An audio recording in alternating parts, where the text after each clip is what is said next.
Pas logos, si konflikti dhe qeniju krijuan marka botërore.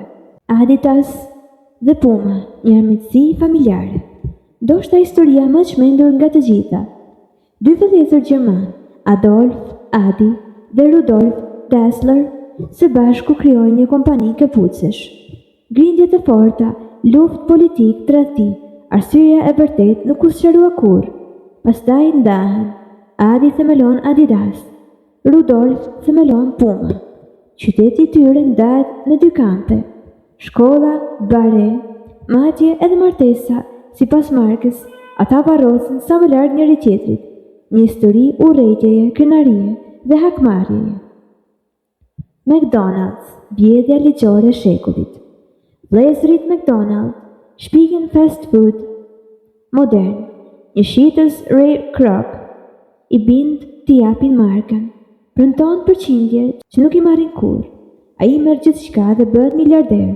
Krijuesit e vërtet zhduken nga historia. Histori perfekte për film. Rolex, një emër i shpikur dhe një ide gjenjale. Themeluesi nuk ishte zviceran, por gjerman. Emri Rolex nuk ka kuptim. U zgjodh sepse ishte i shkurtër dhe misterioz. Marka u bë simbol pushteti fal marketingut të zgjuar. Një gruan noton kanalin e La Manche me Rolex në dorë. Reklam legjendare. Luksi ndërtuar si mit. Nivea, kremi i luftës. Lind në vitin 1911, përdoret nga të gjithë ushtarët, familje, infermier, mbijeton 2 luftëra botërore. Dyshon imazh sipas kohës, por jo formulën, një nga markat më të besuara në histori. Histori e heshtur, por shumë e fortë. Kontratë për 9.000 vjet. Themeluesi merr me qira një fabrik bire për 9.000 vjet. Nga bira lind Guinness World Records, një markë që bashkon alkoolin, shkencën dhe rekordet.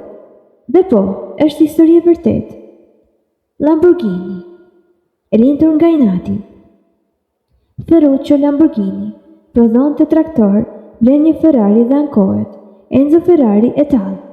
Ferruccio vendos ta poshtëroj. Krijon Lamborghini. Lindin disa nga makinat më të çmendura në botë. Hakmarrje mbi 4 rrota. Kodak, veçkatrimi. Shpik fotografin digjitale, e fshen nga frika se humb biznesin. Konkurrentët e kalojnë. Kompania bie, një tragedi industriale. 3 historitë më absurde, Adidas dhe Puma, McDonald's dhe Lamborghini.